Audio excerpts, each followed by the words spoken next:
Welcome to You Got Moxie, the podcast about the how of change making.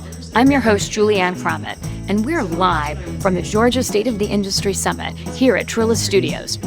My guest is Frank Patterson, the president of Trilith Studios, which is actually the largest production facility in North America.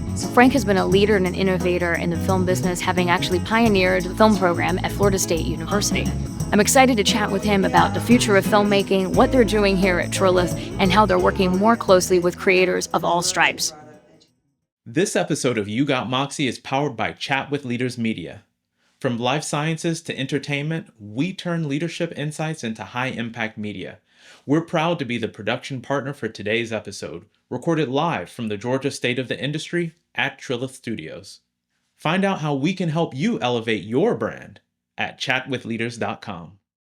Frank, welcome to You Got Moxie. Thank you. It's good to see you again, Julianne. Good to be here. It's so great to see you. Well, this is incredible. We're in our third year of the State of the Industry Summit right here at Trilith Studios. Yep. Your home. Yeah. And would love to hear from you a bit of reflection on sort of, share with folks a little bit about your story, first of all, for our listeners who don't know you. Yeah, your story. My Frank. story. Yeah, your oh story, my gosh. Frank. Wow. Yeah. Thank you. A little bit about your story, and right. then how it connects into today and being here today at State of the Industry. Yeah. Well, first of all, thank you, Julianne, first of all, and Collective Moxie for all the support that you give this industry event that we just did, because it really makes a big difference. We're at the State of the Industry event. It's a chance for me to circle around and listen to 15, 20 extremely brilliant people. Yes. And I love that. I mean, I feel like I'm here to learn. I have to host part of it, but I really love learning. And I've been a lifelong learner, to be honest with you.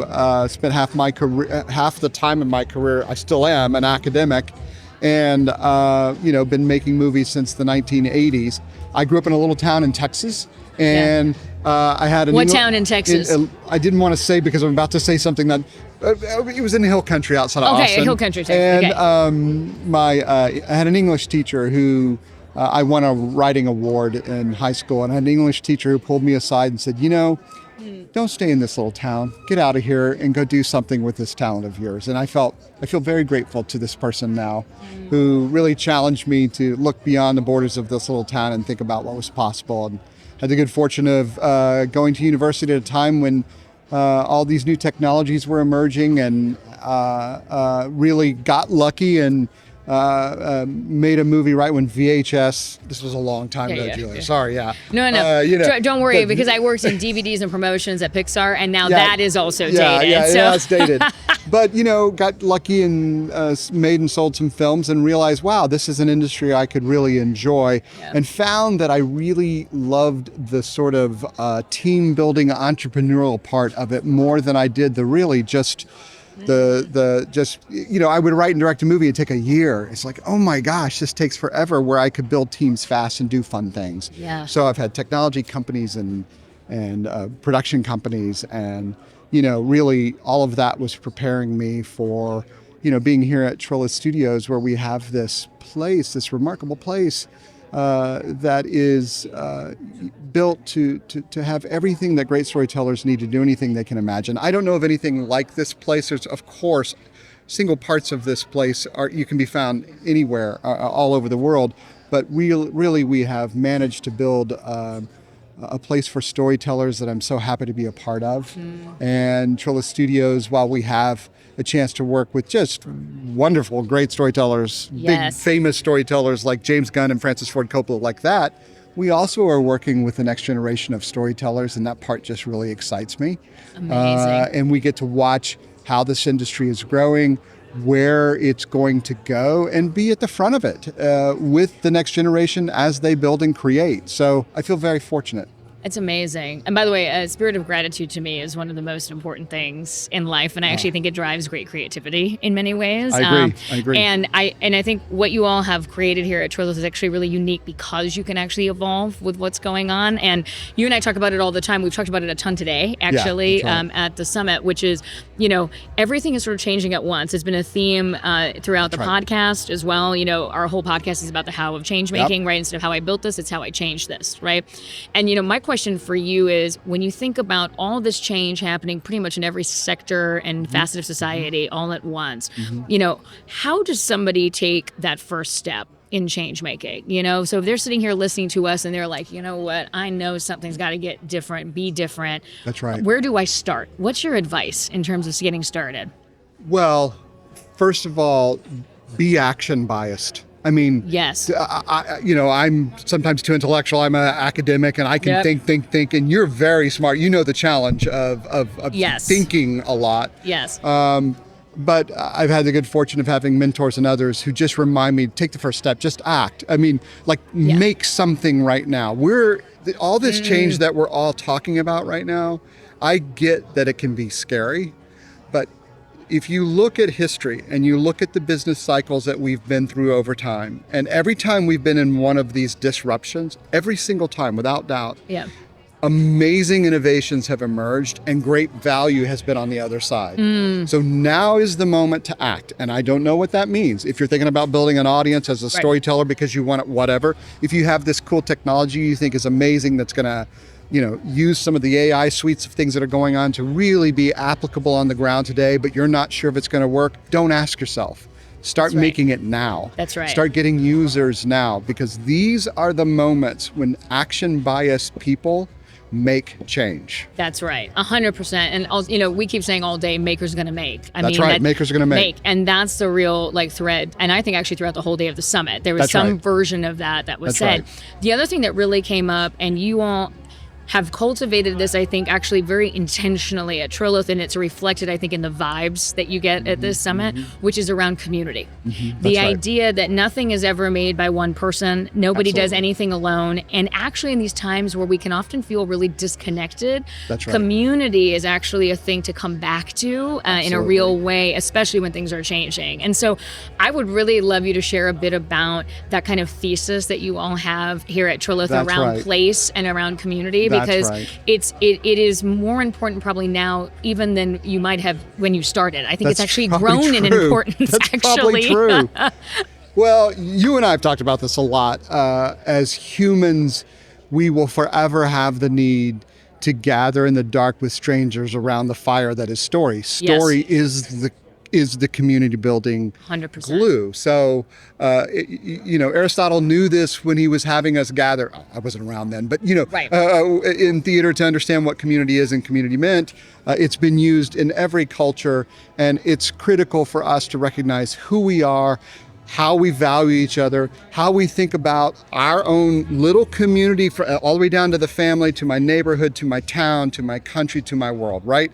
And these stories end up influencing us in deeply and profound ways that we have to be responsible as storytellers. We have to take action and say, you know what? The stories that are authentic, that really capture what's happening culturally in the moment. We might not understand what it means, but when it's real and it's connecting community, we know it's going to have value, meaning, and purpose. And these are the moments when storytellers play these really critically important role. And at Trilith, we knew, obviously at Trilith, we're building a community, right? It's a studio and a town and all of these kinds of research. My mom lives in this town. She's part of this community, and she loves it. So there's a sense of place here that is just by design, by architecture, by streets and all that stuff. But it has this larger purpose. We say at Trilith, we set the stage and enrich the lives of the story makers who influence the world. That's very purposeful. So we're setting the stage. Yes, we have sound stages, but it's a metaphor, of course. We're setting the stage, and we're focusing on enriching the lives of story makers, of people that are really value story and as you say, makers make. Let's make. And we really do focus on great storytelling that actually can influence the world. So it sounds lofty. It's really our purpose. And so to your point, it's becoming more and more important. 100%. And I think what's really interesting is that you're pulling a big idea actually to really tangible things. I think a lot of times people think when you talk about how story impacts the world, right, it can feel very woo-woo, right? That's like this sort of big idea Yeah. that people don't buy into. But then you actually see how it can manifest in like the choices you were saying around spaces, around places, around the design. Absolutely. Like these are real tangible things, right? It could also be around skill building. I mean, this can all translate into real and tangible work. I'm really curious too, thinking about where you kind of what tangible outcomes we're starting to see already. I mean, the state of the industry has been going on for 3 years. The industry has actually even changed a lot, even in the three times we have done this. There's actually a 4-year span because of the strikes, right? Right, which is a whole other thing. We had an absentee year, basically. I forgot about that. That's right. And I'm so curious for you. You think about the evolution. I know that you're rethinking all the time, the purpose in terms of where is Trilith going next? How are you best supporting and living up to that mission you just laid out? Can you chat a little bit about kind of what you think the future of Trilith Studios looks like, especially given some of the reflections we even heard today at State of the Industry. And I'll talk about it in 2 parts. There's Trilith Studios, and we'll zoom out a little bit and talk about Trilith. At large. At the studios, we've really committed to a kind of dual path of support. We have the good fortune of supporting some of the biggest storytellers in the world, and we're going to continue to do that. We're very good at that. People all around the world have seen the movies that we've supported the making of, and those storytellers love working with us, and we love working with them. Parallel to that, there are a lot of exciting things happening in our industry, disruptive things to our industry, but very exciting, that creators are emerging, creators who are building their own audiences. Really, I'm thinking we could pick any of them, but right now I just got through visiting Darman Studios. And Dar has this very clear purpose about what he wants to do, and he started making shorts, and last year he made over 200 hours of scripted television in a warehouse in Burbank, doing what he wants to do, building his team. And I don't know where he's going to go with this, but there are a number of makers like that are really emerging as the next generation of storytellers. That's right. They were originally saying things like, we don't need Hollywood, which reminded me of when Spike and Soderbergh and those guys were saying in the 90s, we don't need Hollywood. By the way, what's old is new again. Let's be very clear. We're all basically watching cable, in case anybody's sort of tracking. If you're confused, Yes. And of course now those guys are Hollywood, and you have makers that were saying, we don't need Hollywood. Well, listen, all Hollywood is a metaphor for a place where stories are made. And that's what Dar is doing. That's what Jimmy's beginning to do. Other makers are doing it. And so we have committed to building spaces, committing our spaces in the studio lot, creator spaces where they can afford to be literally in our environment, next to the James Gunns of the world, running into all kinds of technologists and creators. And since we're building, and now I'm zooming out, a place called Trilith, where people can live if they want, they can raise their families. This is a place where, as you know, we're at Trilith, we have the National Training Center for U.S. Soccer. We have so much activity happening here. It's a destination. It's a great energy. Nothing's better for a creator or a storyteller than a place that has an energy that's about collaboration and about community, where they feel they can thrive, right? Yeah. And so it's becoming, while others would say, well, wait a minute, isn't your tentpole major business shrinking? And it is right now for the time being, and there's going to be a new normal. What that's doing is it's creating a lane for the next generation. That's correct. And we're buying into that 100%. 100%. And I think it's so smart also because the thing we keep saying all the time, even in Collective Moxie's day-to-day work, is when you see shrinkage in one place, that means that there's a growth in another area, right? And so there's all this space, and I think we're on the cusp of an indie revolution. That's my theory. It's funny, the way you and I think about indie, I think you're right. Yeah. I'm not sure the world's going to see it that way. I think they're seeing it as, but you're right, it's an independent revolution. That's what Correct. it is. 100%. Absolutely. It's an independent artist revolution. Yeah, that's exactly right. And the ways that show up is not going to look the same, but it's going to rhyme to previous. Was, what happened in Paris back in the day, right? When the art just flourished. It was like, that was amazing. That was an independent movement. And that's what we're watching, and not to, Exactly. And Harlem Renaissance, I think about it's happened in many different 100%. times in history, and I think we're here now. 100%. And that doesn't mean it's just one medium. That's the other part. Absolutely. When we have these, it's across all mediums. That's right. And that's why it's an independent movement overall. Like, that's it's right. not just, that's it's not indie in the way we think about indie film. That's right. Right? That's exactly. Right. Well, Frank, we have just been so honored to be on this journey with you. What is one thing, like if you could summarize like a takeaway from today, from the state of the industry that you would want the world to know about out of today, what would that be?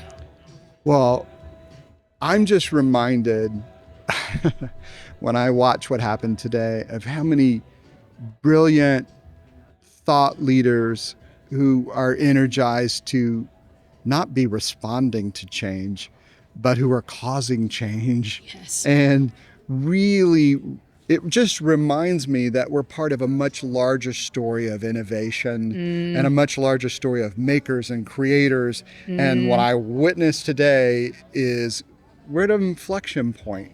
Yeah.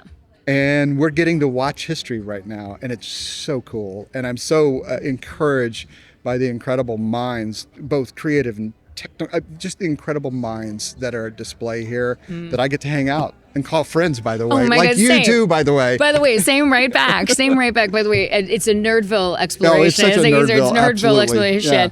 Yeah. And I always think about League of Their Own, which is one of my favorite movies of all time. I'm a baseball nut, and for anybody, if you're pegging this, we're in October of 2025, so I'm about to go into the World Series. Yeah, there you go. I'm a Boston Red Sox fan. That's a conversation for I'm another sorry day. about that, I but know. go I'm ahead. sorry. Yeah. I know.